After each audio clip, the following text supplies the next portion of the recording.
Jed York arrested in Ohio on today's Locked On 49ers.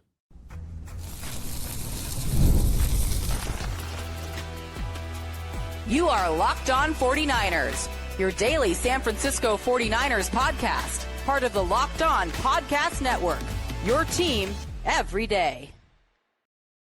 Welcome to Locked On 49ers. Brian Peacock and Eric Crocker. Not the topic we expected to be covering today.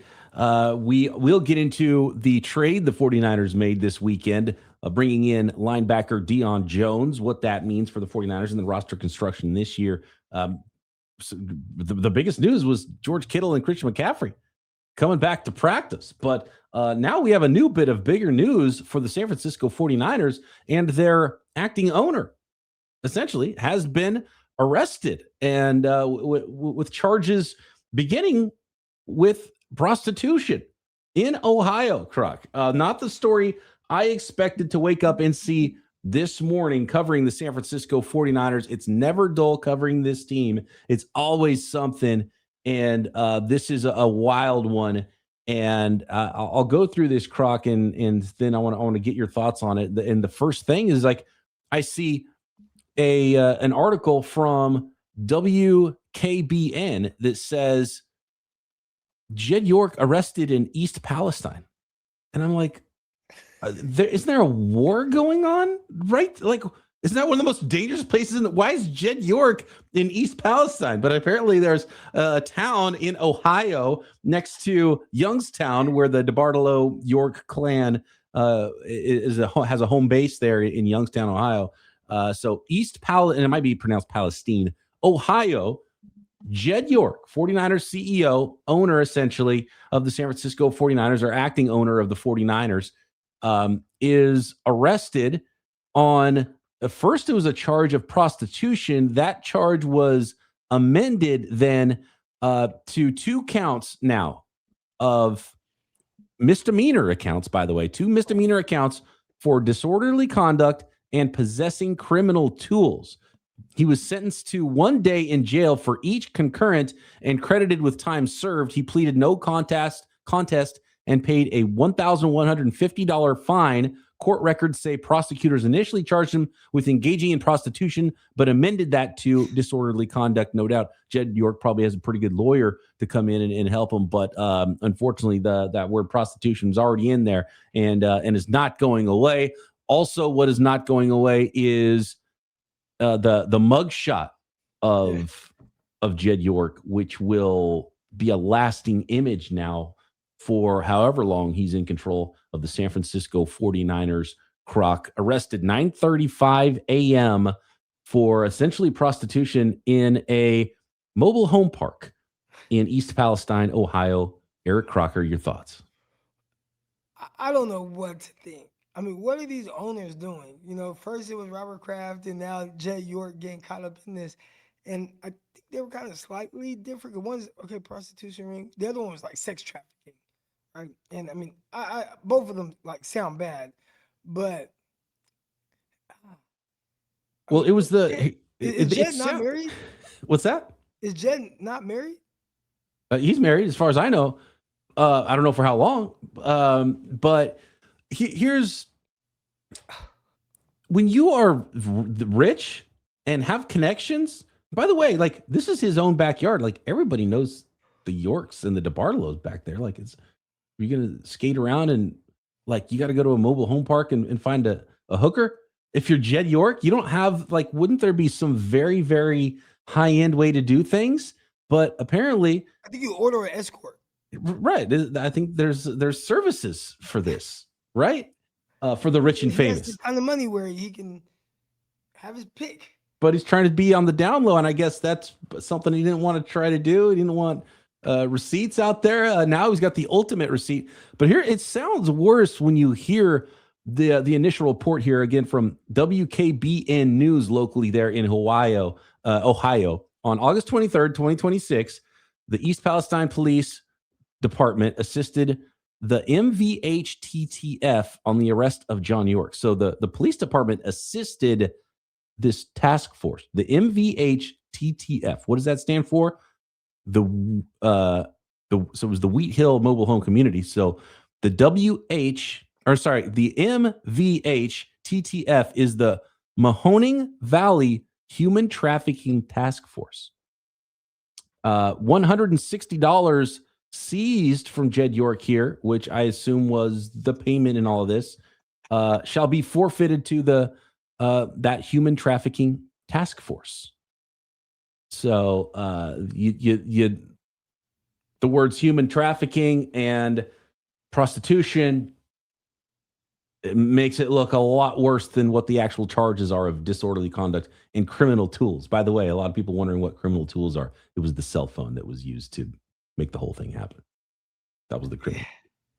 So let your mind run wild on what criminal tools Jed York was wielding in this situation. So I've learned, I'm pretty sure you've gone through this as well. People talk about, you pay for what you get. And a lot of times what ends up happening is you try to go the cheap route and it's not as good or it doesn't work out as well. And then you end up spending more money trying to fix the issue. So instead of taking this little $160, he should have went and listen, Scout's honor, right? God, I've never been involved in anything like this ever, never, ever. All right. But if I were going to, I would have to go a different route than the route he chose, because he tried to go the sleazy way and it just did not work out. So trying to go the cheap way, backdoor route in the mobile home or whatever he was trying to do, and now everyone knows your business. I'm assuming that maybe this mobile home has been under surveillance or something. Like, yeah, for sure. I mean, the task force was all over this. Kraft, almost like he just got caught up in it. Yeah, Kraft's was like a massage parlor place, right? Or something like that. Yeah. Wild. These NFL owners, man. Yeah, first of all, you got to be smarter if you're Jed York. What are you doing? There has been some official statements now in the last hour or so here, Croc. This one from the NFL. Quote, "We are aware of the matter, which will be reviewed under the personal conduct policy." So that was Adam Schefter relaying what the NFL PR has to say about the situation. So essentially, it's under investigation and review now.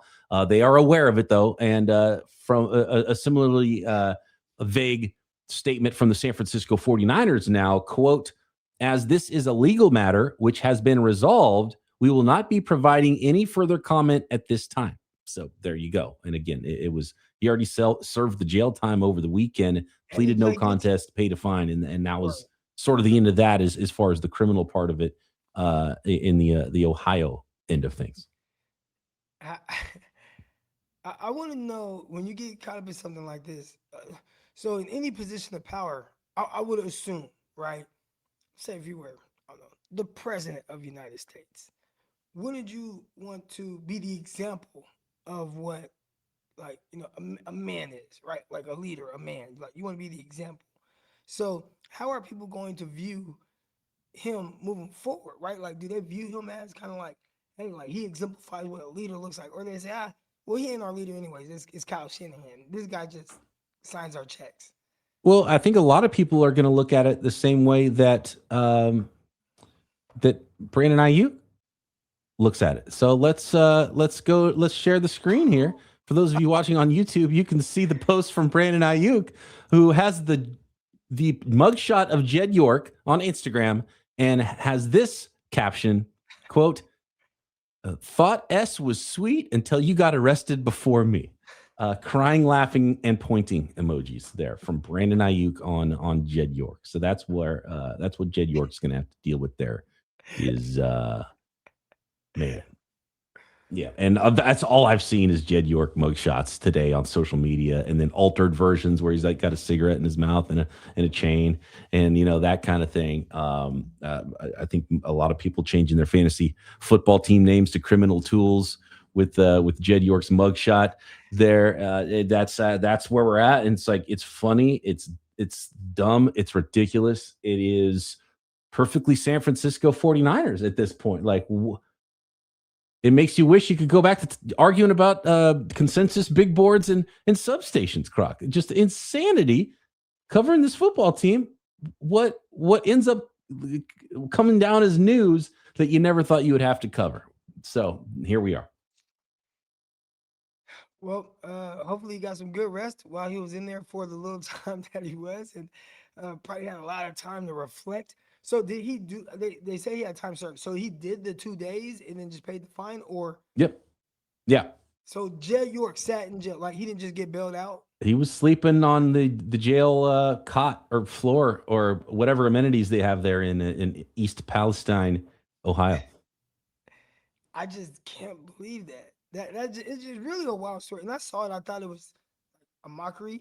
But then when I started seeing some of the big heads that were reporting on it as well, yeah, like, oh, damn, this is a real thing. That's a freaky guy. Freaky.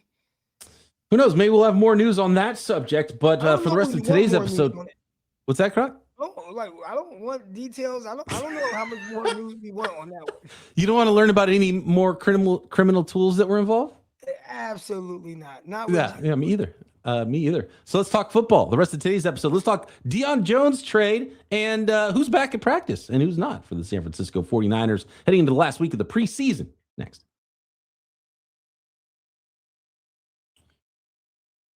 Today's episode of Locked On 49ers is brought to you by Gusto. Running a small business means wearing a lot of hats, and payroll, HR, and benefits can quickly become some of the most time-consuming tasks on the list. Gusto helps simplify those responsibilities with one platform designed to make managing a team easier. Gusto is an online payroll and benefits software built for small businesses. It's an all-in-one, remote-friendly, and incredibly easy-to-use resource. So you can pay, hire, onboard, and support your team from anywhere.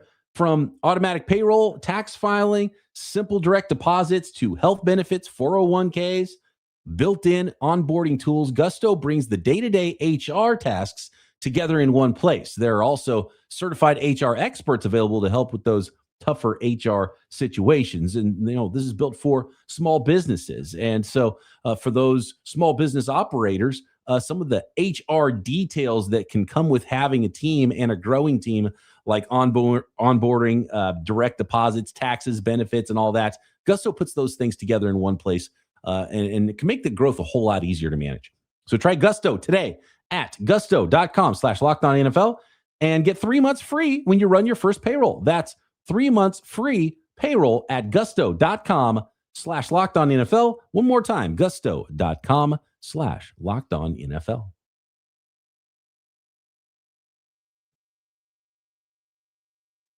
One of my buddies just sent a picture of our old oh, there we go. Yeah. But it's not the quest for six. It's no longer, it's not the quest for six to this offseason. The 49ers got to get back on task and get away from electromagnetic frequencies and big boards and arrests and get back to that quest for sex, which has become something else recently for the San Francisco 49ers. Croc, Deion Jones, the newest San Francisco 49ers. The Niners swung a trade and sent Zamir White to the New Orleans Saints in exchange for linebacker Deion Jones. He played 121 snaps last season for the Tampa Bay Buccaneers. He had 9 tackles, 5 defensive stops. But as our guy Aponte points out, Jason Aponte, at Jason Aponte 2103, maybe as a pass rusher somewhere where he could impact the 49ers a little bit more than just a run and hit traditional off-ball linebacker. And he really does kind of have a similar profile to Nick Martin, who recently came down injured in that preseason game. So I think that's why Deion Jones is now a member of the San Francisco 49ers. Raheem Morris was his defensive coordinator in 2020. And on 85 pass rushing snaps that year, he finished with 19 pressures, 5 sacks, 6 quarterback hits, 8 hurries, and a 75 pass rushing grade, all career highs for him. So Raheem Morris might see a fever backer here in Deion Jones, and it might be a situation where he's got an opportunity to make the team. I would have thought, and I'd kind of worked through my 53-man roster at linebacker. The numbers are already a little too, like it's a tough cut down at linebacker already. Then you add a new linebacker to the mix. Croc, do you think this is someone who's going to play a role this season? Or is this just, look, we have our running backs came back from injury and we have enough of those, but we need a linebacker to get through this preseason game? Because I could see it going either way. I think there's always something when a coach goes and gets a guy that played for him. And it's typically never not nothing. Now, will he last? We'll see. But if I had to guess, I think that gives him a pretty good chance of making the team in some capacity, whether that's practice squad or 53-man. Reports on his linebacker play have been really bad recently. And if you remember, he's a second-round pick by the Falcons in 2016, was a Pro Bowler early in his career, and then just kind of fell off and hasn't started the game since 2023. And even basically at the end of his Atlanta era, was a player that's just kind of bounced around Cleveland, Carolina, Tampa, now to the 49ers, or New Orleans, and now to the 49ers. So he's definitely a bottom of the roster player, even though he's got a very familiar name. But again, familiar name, familiar with the coach. And I tend to think that maybe he's just someone to get them through this preseason game. Maybe if they have there's an injury to Luke Gifford that's keeping him out right now, and now Nick Martin. I think that the 49ers are still okay, because even if they want to put those guys on a list, you have to make the 53-man roster to put them on IR. So I just don't see how there's room for Deion Jones right now, Croc. I'll go into more detail there. I'm going to do my 53-man roster breakdown on the next episode probably. But interesting ad, because I expected a trade for a left guard, not a trade for a linebacker, where the 49ers actually have a lot of numbers. Yeah. Well, the 49ers, again, I think some of this just goes back to Raheem Mostert and who's he comfortable with. Now, they do have numbers at the linebacker position. How many of those guys are they comfortable with? Maybe he's looking at it like, hey, we have our starting backers, but in the event that one of, Fred Warner or Dre Greenlaw goes down, which these guys have, had to miss some time with injuries. Well, who am I playing? Nick Martin? Well, he can't stay on the field. Who's going to be like that guy that can take over? Well, okay, let me go get this backer who understands the defense he's played for me in the event that there is an injury.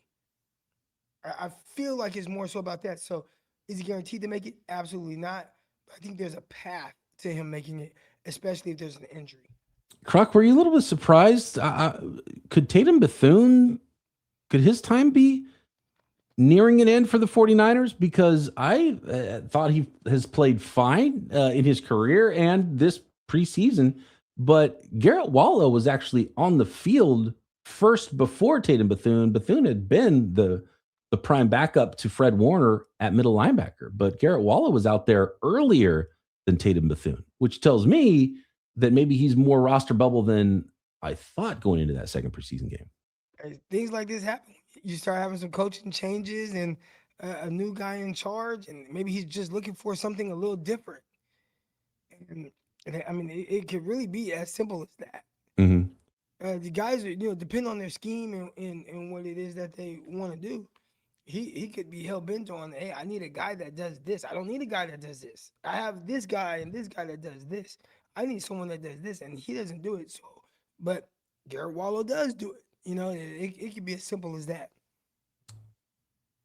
And I will buy the angle that the 49ers, while they have numbers at linebacker, aren't super, as you put it, Croc, aren't super comfortable with everybody everywhere. And Jaden Duggar being a rookie and looking like a rookie at times, even though there's some stuff to work with where they're like, well, we don't want to force him in to this starting Sam linebacker role, this fever backer role. He's not quite ready there. But Nick Martin doesn't really look more ready than he does, and he's injured. And so who do we have there? Well, let's go find a veteran, because Luke Gifford's hurt. And right now they don't feel comfortable putting anybody out there. And maybe all of a sudden it's Deion Jones that's like, at least we are comfortable that we can put him on the field right now and he can handle his assignments. So there might be something to it, especially if Tatum Bethune's kind of fallen out of favor and Garrett Wallow is not someone who's going to line up at strong side linebacker. He's been doing working on the other side. He's been doing more weak side and middle linebacker. So yeah, I thought I had a beat on linebacker until that trade, Croc. And that tells me that maybe it's nothing. They're just trying to get through a preseason game. Maybe it's a little bit more than that. Yeah, I mean, because was the running back going to make the roster? No. And that's the thing. Like, that's nothing to give up. It was a guy that was going to get cut, and they don't need him now for the preseason game, and so they just brought in another body. So it feels like a body for body. Like, you give up very little in this. Was Deion Jones not going to make the Saints? That's the way I feel about it originally, but maybe there's more to it because it doesn't feel like Raheem Morris is super confident in right now what's going on with the linebacker spot and potentially that fever backer spot. So we might want someone he's familiar with and knows how to run it. Next, Croc, let's talk about some good news here with the San Francisco 49ers getting healthier.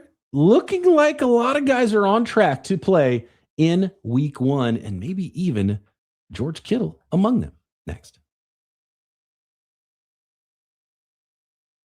Today's episode of Locked On 49ers is brought to you by Home Chef. Life gets busy, and figuring out what's for dinner every single night can quickly become another thing on the to-do list. Home Chef takes the stress out of mealtime by delivering fresh ingredients and easy-to-follow recipes right to your door. Whether you're looking to eat healthier, save money on takeout, simply spend less time grocery shopping and meal planning, Home Chef makes cooking at home simple, convenient, and enjoyable. Home Chef offers more than 30 meal options every week, including calorie-conscious, GLP-1 friendly meals.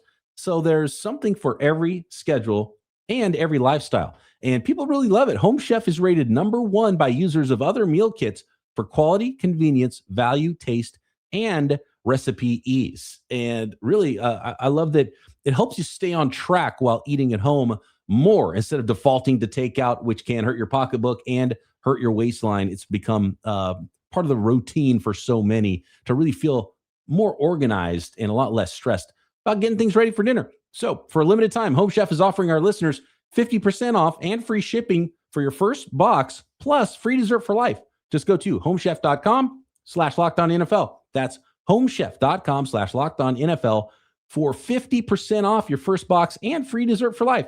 Homechef.com/lockedonnfl must be an active subscriber to receive that free dessert.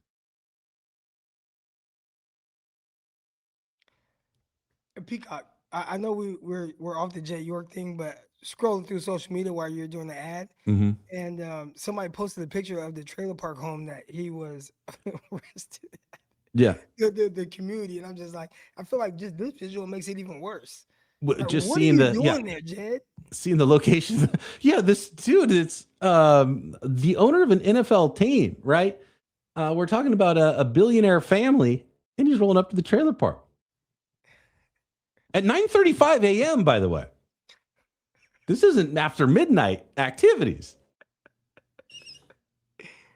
My guy couldn't wait. It's at breakfast. He started off his day this way. Well, to his defense, he Unless he was there all night, maybe. I don't know. People may know, but he does just look like a very regular person. Yeah. Like Oh, yes. Like he probably felt like, well, I'm not really recognizable. 49er fan base, how many 49er fans do you think would recognize him if he didn't have any security or anything, but he's just walking through Target, grabbing? You could walk by him on the street very easily and not recognize him, especially if you're not like you or I might recognize him, whereas the regular person that's even a 49ers fan would just be like, oh, he's not like big or tall or anything either. Dude, I saw Barry Bonds at my local grocery store last week. And I'm going through the grocery store, and I was like, that guy looks a little, just out of the corner of my eye, that guy looks a little familiar. That's weird. And I was like, that's Barry Bonds. What the hell are you doing here, Barry? It was weird. Well, and I almost walked right by Barry Bonds. And so if that's that easy, someone you haven't seen in a while and, looks 10 years older than the last time I saw him, right? It's probably very easy. Did you say hi? Like, did you give him yeah, it was just like one of those things. I was walking this way, he's walking this way, and all that was going through my mind. I was like, oh, what's up, Barry? And he's like, yeah, what's up, man? Barry Bonds doesn't like talking to people very much, so he wasn't but that was cool. I mean, you probably made his day, where he didn't have to talk too much. You said what's up, kept it. You didn't ask for a picture. Can I get an autograph? It was just, hey, what's up, Barry? He's probably like, that was refreshing. Yeah. Or he was just annoyed. He's like, oh God, I can't go anywhere. People recognize me. Barry Bonds is not the type to stop and chat. Well, he's not, but that's why I think he appreciates just the subtle acknowledgement. Just the subtle acknowledgement, yeah. Subtle, hey, Barry. All right, go about his day. And he's like, oh, that was cool. because I don't want to talk to anybody. In good shape. A little smaller than when he was playing. For sure. I wonder why. Yeah. Not as small as Jed York, though. That's for sure. Yeah. Well, Jed York, his standing thing is about 5'8". So what do you think about this? Christian McCaffrey back at practice for the 49ers this week and basically said that, yeah, there was never an injury. This was just part of the plan. I was going to come practice for 10 days, take a couple weeks off, make sure I'm fresh and ready to go for the start of the season. You think they're full of it and there really was an injury and some tightness? The thing that I think of is just like, why do you need to fake an injury? So that was going to be my thing. Well, if that's what it is, right? Because who in their right mind would question, hey, we need him to sit for a little while. We want to keep him healthy. Cool. Yeah. Be like, yes, great, good idea. Like, do that. And then let us know when he comes back. Yeah. Why? Makes sense. It makes a lot of sense, right? I mean, he just led the NFL in touches last season.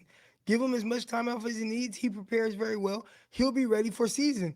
But to kind of hide it behind this fake injury, which I feel like there's something illegal about that. I mean, it just doesn't seem right.